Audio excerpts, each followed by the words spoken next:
penonton Jogro TV, balik lagi sama gue, Gracia, dan rekan gue Cindy Florensin, kembali lagi di program Kupas Berita. Seperti biasa, acara Kupas Berita ini ngebahas berita-berita yang lagi heboh nih. Kita bakal pilih berita yang menarik dan kita bahas bareng-bareng. Kalian juga bisa nimbrung di komentar di bawah ya. Oke, kita masuk ke berita pertama nih, Gra. Jadi ini lagi rame banget di sosmed berita soal dosen UIN Lampung yang digerebek tuh sama warga pas lagi lagi selingkuh sama mahasiswinya di rumahnya si dosen. Aduh. Ini UIN lagi meresahkan ya, Bunda. Sebenarnya ada 2 kasus nih tentang kampus UIN ini yang menyeret nama UIN ya. Yang pertama yang selingkuh ini, yang kedua tuh di UIN Jambi. Ada rame soal bullying. Tapi nanti ya, atu-atu dulu nih. Kalau mau lanjut part 2, komen di bawah ya. Nih kali ini yang kita bahas tuh soal selingkuh dulu ya. Soalnya ini gue udah greget ya, gimana? Sabar dulu, Bun. Jangan emosi dulu. Ini kita masuk di awal aja belum. Ini nggak ngerti nih, ntar bestie kita nih pada bingung. Iya juga ya, bener. Gimana? Jadi dari kemarin nih, Gra, lagi heboh banget berita ini. Sebenarnya nih ya bisa dibilang berita personal lah ya. Personal banget malah, soalnya tentang perselingkuhan. Dan menurut kita ini gila banget gitu. Jadi si dosen sama mahasiswi ini kepergok lagi di rumahnya si dosen nih, di perumahan Batra Indah Sejahtera, Bandar Lampung ya. Dan oknum dosen ini nih, Gra, inisialnya SHD, umurnya masih 31 tahun, dosen muda kan. Dia ngajar di sebuah universitas negeri di Lampung gitu. Sedangkan si ceweknya ini mahasiswi, dia inisialnya VO, umur 22 tahun, dan dia di angkatan 2020. Masih kinyis-kinyis lah. Aduh, gimana ya, Sin? Sebenarnya perselingkuhan itu pasti ya bisa terjadi, nggak bisa dihindari. Bener. Tapi di sini permasalahannya adalah nggak etis nih. Ini si dosen sama mahasiswi. Bener. Terus dari info yang gue dapat juga katanya istrinya si dosen tuh lagi di luar kota gitu loh. Jadi kayak LDM mereka gitu kan. Long distance lah. Dan yang gue dapat di infonya ini TMI banget sih sebenarnya. Ini TMI, too much information ya. Correct me if I'm wrong gitu. Kalau nggak salah tuh yang gue denger nih ya udah sebulanan gitulah selingkuhannya. Dan emang udah main tanda kutip tuh 6 kali. Itu TMI banget. Gue nggak paham sebenarnya kenapa bisa se-TMI ini infonya. Cuma ya kayak gue speechless banget gitu. Kayak bisa se-TMI itu gitu. Aduh, bener-bener akhlakles banget sih itu kan, Mbak. Udah bagus, kuliah yang bener, anjir. Kayak paham gak sih, kayak gak ada cowok jomblo lain aja gitu. Yang diincer nih om-om udah beristri gitu malah. Aduh. Jadi bulan-bulanan orang kan lu.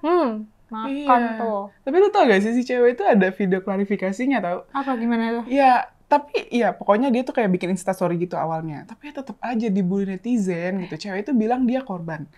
Duh, mau marah sih sebenarnya ya. Mana infonya yang gue dapat alasan nih cewek ke rumah dosennya itu bimbingan ke rumah dosen sampai malam. Aduh, gue sebenarnya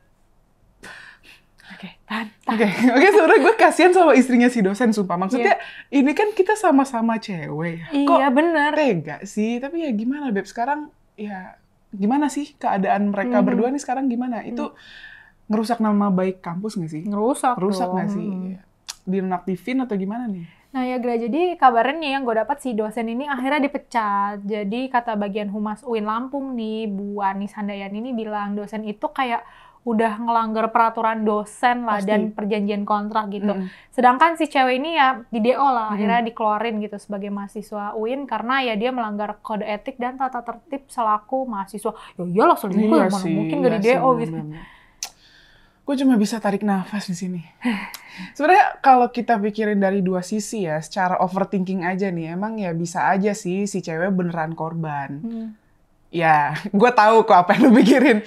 Tadi dulu sabar. Kan sekarang kan ada ya cowok tuh yang ngerekam hubungan badannya sama partnernya dan itu dijadiin ancaman, ada juga gitu. Iya. Cuma ya kita nggak tahu ya sebenarnya apa yang terjadi gitu. Tapi gue cuma mau pesan nih, gue nggak bakal bilang jangan berhubungan tanda kutip gitu. Enggak lah, kalian udah gede, gitu, paham lah ya, udah mana bener mana salah. Tapi kalau emang beneran case-nya kayak gini, ya kalau berhubungan jangan ada deh jejak digital, sumpah sedikit pun itu bahaya gitu. Tolong banget. Ini jadi merembet ke sini kan tuh ya. Bisa. Jadi kita mau back to topic atau lanjutin? Back to Back to topic aja dulu ya. Iya. Gimana ya, Wak? Kalau korban ngapa bablas sampai 6 kali? Nah itu, gue tahu pasti lu bakal ngomong itu. Jadi gue tahan kan tadi. itu emang lain gitu loh. Nah pastinya si cowok ini kan tadi tuh ya udah dipecat sebagai dosen. Ya kan ini dosen jurusan pendidikan guru madrasah ibtidaiyah lagi ya kan. PGMI, Fakultas Tarbiyah dan Keguruan UIN Lampung. Kayak lu kalau ngeliat jurusannya udah banget gitu loh, agamis banget. Dan iya, si bener. ceweknya tadi tuh udah di DO lah dari kampus. Sayang banget sih, padahal denger-denger dia ini udah semester 7 Egra. Dan lagi ngejalanin praktik kerja lapangan alias PKL. Aduh. Ya, nah akhirnya resmi lah dinonaktifin per 11 Oktober kemarin karena dianggap melanggar kode etik tadi tuh, baik sebagai dosen maupun mahasiswa. Di semester 7. Semester 7, dikit lagi nih. Aduh, adik tingkat ini, dikit lagi. Aduh, sayang banget. Aduh, cuma katanya nggak diproses tau sih. Kenapa? Dibebasin malah. Ini kata Bu Umi Fadilah Astuti nih selaku Kabid Humas Polda Lampung. Jadi Bu Umi ini bilang kalau dosen itu dibebasin gara-gara nggak ada laporan yang ngerasa dirugiin gitu, baik dari pihak istri si dosen, orang tua ceweknya atau kayak gimana, nggak ada laporan nih. Ya itu kan berdasarkan penggerebekan warga doang gitu. Jadi masuknya delik aduan aja gitu. Ini juga menurut pandangan pengacara kondang nih, Bapak atau Mas nih, Hotman Paris, di mana perselingkuhan baru bisa diproses kalau ada aduan dari pihak yang rasa dirugiin. Ya kalau nggak ada ya nggak bisa. Mungkin istrinya udah capek atau gimana, nggak ngerti. Udah angkat tangan juga kayaknya nggak gitu. sih ya. Sebenarnya mungkin ya perselingkuhan emang ranah pribadi ya guys. Cuman even mau sama mau gitu. Cuman masalahnya nih satu, viral. Ke medsos, jadi udah pastinya ngerusak nama baik kampus dong, makanya sama pihak kampus akhirnya langsung dipecat. Dan yang mungkin dipermasalahkan sama netizen nih, titik permasalahannya adalah dosen sama mahasiswa. Dosennya udah beristri, anaknya ada 2, dan si mahasiswi ini udah tahu dosen ini udah beristri, masih aku udah tahu kamu udah punya istri, punya anak-anaknya 2. Anaknya 2, gas aja lah udah gitu, kayak aduh. Emosi kan lo. Oke, udah gitu, lu tahu nggak sih, ini pas penggerebekan ini TMI lagi nih kayaknya, itu polisi nemuin barang bukti berupa 1 kotak kondom sama 1 tisu magic. Nah, lu buat apa tuh tisu? Gak mungkin buat ngelap sisa makanan lu kan? Yang ada bal ntar. Aduh, nyesek banget. Ini gimana ya? Gue tuh ngeliat ini mau ketawa, tapi kasihan sama istrinya, sedih banget gitu loh. Kan tisunya nggak mungkin ngelap galon kan? Yang minum, Mbak. Aduh, capek banget. Aduh, bener sih. Masalahnya mereka ini kan si dosen sama istrinya itu tadi ya yang lo bilang ngejalanin long distance marriage atau LDM nih, karena karir si istrinya ini kan dia katanya jadi guru SMP di sebuah sekolah di Bengkulu lah. Jadi dia kayak ngajak kedua anaknya katanya. Dan akhirnya jadilah si suaminya nih sendirian gitu di Lampung. Ya alibinya kan yang tadi lu bilang juga tuh, bimbingan. Masa bimbingan di rumah mulu cuy? Nah, nggak mungkin dong, gua aja yang sama dosen bimbingan tuh pasti di kampus. Nah, lu juga gitu kan? Iya, bener. Pasti di kampus. Gak mungkin ke rumah-rumahnya. Malah dia ngelarang. Gak boleh ya ada yang ke rumah saya. Ya, itu misalnya, privasi saya. Iya gitu bener, kan. Kayak saya mau bimbingan di kampus aja. Karena saya misalnya ada hari-hari tertentu kan, misalnya dosen yang bisa. Jadi di kampus, nggak di rumah. Mencurigakan gitu ya. itu. Mungkin kasus ini Gra, ada hubungannya sama fenomena sugar baby. Yang lagi menjamur nih di Indonesia. Cuman kalau ini bedanya dosen sama mahasiswinya. Kan biasanya cewek-cewek muda gitu sama om-om pengusaha gitu nggak sih? Terus katanya nih yang gue dengar, ya ini sorry ya kalau salah, Indonesia itu jadi kayak semacam negara dengan sugar daddy terbanyak. Sugar daddy, sugar baby-nya nih? Sugar daddy. Kayak banyak gitu. Bisa jadi sih. Ada teman gue yang gitu. Soalnya denger-denger dari kabar selintingan nih ya, si ceweknya ini ya, selain beralibi dia bimbingan, katanya ya biar dibeliin iPhone. Aduh. Dan itu kan emang ciri khas sugar baby nggak sih? Gitu. Jadi ya sebenarnya mereka ini berkedok pacaran, padahal mungkin hubungan mereka lebih ke sugar baby sama sugar daddy. Bisa jadi. Ini TMI banget sih, dimana si cewek ini butuh duit atau barang branded, nah si cowoknya tuh butuh dipuasin, tanda kutip. Karena ya kan dia LDM nih sama istrinya. Jadi ya pemuasnya siapa nih? Ya si VO ini. Karena mungkin nggak bisa dipungkiri dalam hubungan pernikahan juga butuh itulah ya, kayak ya, ini kita banyak TMI hari ini, TMI jadi hari tolong dimaklumi ya. Ya, siap. Bener-bener sih. Mana pas gue scroll komentar kan waktu yang lihat video yang bersangkutan tuh, video yang kemarin itu ada beberapa komentar para netizen nih yang katanya sih dari mahasiswa UIN ini gitu, yang kenal sama si ceweknya ini, katanya ceweknya ini kakak kelas yang populer banget tuh gitu di angkatannya. BTW si ceweknya tadi udah kita spill ya, angkatan 2020 guys. Dan mereka nih cerita ternyata skandal hubungan dosen sama mahasiswa tuh udah biasa banget. Udah banyak, udah umum, cuma emang gak ke up aja. Banyak Wak ternyata Wak. Banyak ya, cuman gak ke up ya. Sebenarnya di semua kampus cuy ada. Desas-desusnya pasti ada, yakin gue gitu. Ini kan jatuhnya perselingkuhan ya, dan ternyata selingkuh itu dampaknya gede banget loh, kayak dia jadi lebih insecure, trust issue sama lawan jenis gitu kan. Bahkan ada yang lebih parah kan. Iya, jadi ini guys, bahkan parahnya nih perselingkuhan itu bisa bikin post traumatic stress disorder alias PTSD gitu loh. Ini buat kalian mungkin udah pernah denger ya. Jadi PTSD ini simpelnya adalah terjadi ketika seseorang nih kayak ngalamin kejadian. Jadi sebenarnya hidupnya tenang-tenang aja Nuna. Terus ada satu kejadian lah yang menyebabkan dia nih trauma secara emosional gitu ya. Awalnya baik-baik aja hidupnya, tapi pas ngeliat tahu suaminya kayak mengkhianati dia, selingkuh, dianya nih akhirnya ngedown. Terus yang ngerasa hidupnya nih udah hancur lah. Nah, biasanya gejalanya itu kayak gampang panik gitu, pas nginget kejadian-kejadian yang dulu. Terus bisa marah, kesel, terganggu. Terus juga kayak jadi lebih sensitif gitu lah sama kualitas tidurnya terganggu tuh. Kasian ya, mungkin gini gak, orang taunya kalau seseorang kena PTSD ini kayak kebanyakan korban pelecehan gak sih, pelecehan seksual, KDRT, dan korban perselingkuhan ini mungkin sebagian masyarakat nganggep kayak bukan trauma sih itu, padahal sebenarnya itu masuk juga loh guys, masuk ke trauma karena dampaknya tuh buruk banget buat mental, buat fisik juga. Nah kan bisa sampai separah itu gitu kan. Terus juga korban perselingkuhan nih fisiknya tuh jadi lebih lemah. Karena kan batinnya kan tertekan gitu. Misalkan tekanan darah bisa meningkat. Sementara orang kalau lagi stres itu pasti kayak hormon adrenalinnya meningkat kan. Hormon ini tuh ningkatin detak jantung, terus juga tekanannya gitu loh. Terus juga efek perselingkuhan ini bisa ngeganggu sistem pencernaan. Parah banget kan.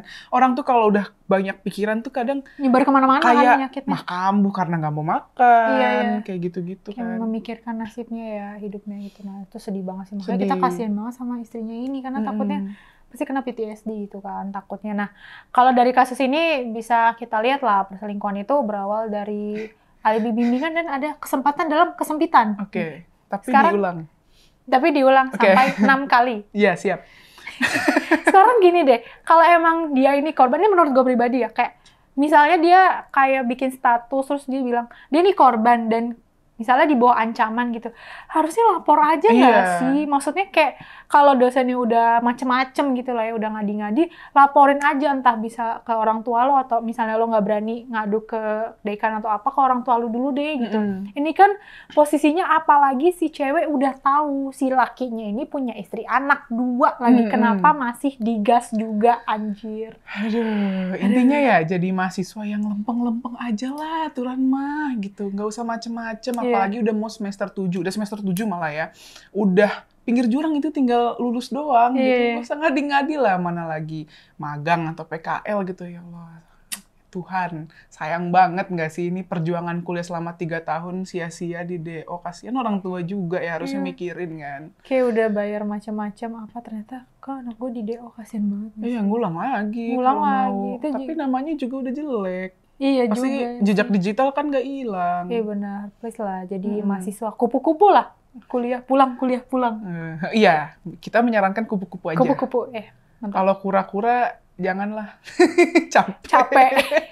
Rapatnya sampai jam 12 malam gitu. Aduh, itu nongki, itu bukan rapat, itu nongki. Nggak, kadang kalau rapat offline kayak orang tua kita sekarang, tuh ngapain teleponan sampai malam ya nggak sih? Iya, makanya. Aduh, kuota, sayang. Udah ya, cukup, jangan ada lagi deh kasus kayak gini gitu, dan bener-bener udahlah, jangan ada lagi nih hubungan terlarang kayak begini gitu loh. Kasian nama kampusnya juga yang rusak gitu. Kacau. Oke, Sin, sekarang kita masuk ke bagian bacain komentar para penonton Cokro TV ya. Nah, komentar pertama dari @afrirahman9402 di video CKS yang judulnya Ketegangan Menjelang Peralihan Kekuasaan. Komentarnya gini nih, siapapun pasti senang punya presiden seperti Pak Jokowi. Cuma ada aja orang atau kelompok yang mau menghancurkan NKRI ini. Yang kayak gue bilang minggu lalu nih, apapun serangannya pasti ujung-ujungnya ya yang diserang ya Pak Jokowi gitu. Apapun deh pokoknya sasarannya pasti ujung-ujungnya Pak Jokowi gitu. Benar. Tapi ya Pak Jokowinya santuy gitu yang kita lihat kan, ngadepinnya kayak wow banget, kayak cuman apalagi biasa. dibalasnya dengan senyuman, kayak ketawa-ketawa gitu, kayak jarang pemimpin kayak gitu tuh. Limited. Pemimpin yang lain mungkin udah gebrak-gebrak meja, salto, jungkir balik mungkin ya. Nggak tahu juga barang. Mungkin atau lempar-lempar iPhone. Mau. Lanjut. Oke, gerak komentar selanjutnya nih dari @andika7245 di video Shelter CSW yang judulnya Misteri Kopi Es, Mirna Jessica, Netflix, dan Deddy Corbuzier. Komentarnya gini nih, ingat juga framing bukan hanya dari media, tapi dari penegak hukum. Semakin kasus dapat perhatian masyarakat dan terselesaikan akan masuk ke referensi kenaikan pangkat dan tunjangan. Kami yang sudah pernah berurusan ngurus laporan ke penegak hukum jadi tahu masalah itu. Ya, gue setuju sih, gimana menurut lu? Kadang dibilang penegak hukum, tapi gampang disogok. Aduh. Penyelidikannya juga kok kayaknya sifatnya subjektif ya, kayak dari satu sisi aja nih gitu. Nggak maksimal lah penyelidikannya intinya. Akhirnya mungkin sebenarnya si pelaku yang sebenarnya mungkin bukan pelakunya justru dijustifikasi gitu. Jadi kayak harus dijudge seperti itu karena framing udah dari media dan sekarang dari penegak hukum kayak yang udah melabeli dia nih ya penjahat gitu lah. Jadi sebenarnya bukan dia pelakunya, tapi kayak udah terlanjur ya lu yang salah gitu. Jadi ya gitulah. Tapi emang banyak kejanggalannya dan itu emang tersebar luas di TikTok dan media sosial lainnya gitu. Karena ya banyak teori konspirasi yang kayak iya juga ya. Jadi banyak yang meneliti lagi, orang-orang yang kayak kita yang dulunya nggak ngerti tiba-tiba loh. Cocok juga nih. Kalau dulu kan kita manut-manut aja ya, namanya masih kecil kan. Iya. Yaudah. Lanjut. Aduh. Oke. Komentar selanjutnya dari Heni Rusmiati Arif di video Kupas Berita yang judulnya Mahasiswi UNES meninggal bunuh diri karena tekanan orang tua. Komentarnya gini nih. Duh, jadi inget anakku yang sedang berjuang untuk yudisium. Berat banget. Karena anaknya juga mau nilai bagus terus, padahal ortunya santuy, yang penting lulus. Untuk anak-anak yang sedang berjuang, belajar tetap semangat. Ada masalah cari temen untuk curhat. Wah, anjir. Susah banget cuy yudisium. Gimana? Masih anget banget itu masalahnya. Rasanya kayak baru kemarin, soalnya emang revisi. Dipukul mentalnya pas lagi sidang. Aduh. Udah. Itu kalau nggak ada support system gue nggak ngerti lagi. Yes. Kalau gue saat itu ya udah bilang ke nyokap kayak, Ma, yang penting Egra lulus ya, Ma. Udah nangis banget deh pokoknya. Yang ya bener kata si ibu ini, yang dibutuhin itu ya support sih. Cari bestie yang sefrekuensi, yang emang bisa diajak curhat, diskusi, dan lain-lain. Dan itu akan mempermudah gitu. Sefrekuensi. Kita bestie banget. Mantap. Lanjut. Oke, komentar selanjutnya nih dari @diaagus515 di Gagasan Uki yang judulnya Gibran dan Gugatan di MK. Komentarnya gini nih, lebih baik karir politik dan kepemimpinan itu bertahap seperti Bapak Jokowi, dari wali kota Solo terus menjadi gubernur DKI dan presiden. Begitu pula sebaiknya Gibran, dari wali kota Solo, gubernur Jateng atau DKI, kemudian baru nyapres or cawapres. Jadi bertahap dan mentalnya jadi kuat seperti bapaknya itu Pak Jokowi. Gue setuju banget sih kali ini, karena gini loh, maksudnya mimpin negara itu, maksudnya namanya pemimpin pasti punya beban yang berat, cuma kalau memimpin negara tuh bebannya berat banget, pasti nggak bohong deh, kayak maksudnya kadang jadi pemimpin kota, tingkat kota aja tuh kayak susah nggak sih, mentalnya nih bener-bener yang harus terbentuk, apalagi memimpin sebuah negara, even dia cuma jabatannya cawapres gitu kan tetap aja dia nih sebagai wakil yang membantu si presiden ini gitu, jadi dan karir politik Pak Jokowi menurut gue emang yang patut dicontoh sih, karena Pak Jokowi ini karirnya bener-bener yang dari bawah banget sih. Udah tahu tingkatannya seperti apa dan penghambatnya gimana, jadi udah ada gambarnya gitu loh. Kayak misalnya tingkat kota hambatannya, tantangannya ini nih, dan akhirnya gue coba deh dengan gebrakan atau kebijakan baru dan akhirnya bisa. Nah, sekarang bertahap, tingkat provinsi, coba lagi. Iya, kan bener. Per kota atau per provinsi pasti hambatannya beda-beda dong, nggak sama gitu. Jadi ya mungkin bertahap aja dulu kali ya, jangan yang langsung loncat gitu, takutnya gak kuat mental nggak sih? Ya intinya perbanyak pengalaman aja sih. Jadi kita juga bisa lihat perjuangannya kan. Ya, dan yang pasti kita bisa lebih lihat kinerjanya gimana gimana, benar banget. Ya kota oke, cuman provinsi gimana nih? Gimana nih? Iya benar. Oke, mungkin itu aja beberapa komentar menarik yang ada di channel Cokro TV. Jangan lupa like, comment, subscribe channel ini. Stay tune terus di program kita di Kupas Berita. Tunggu. Jangan lupa dong nyalain notifikasinya supaya kalian nggak ketinggalan video-video Kupas Berita di channelnya Cokro TV, guys. Bye-bye!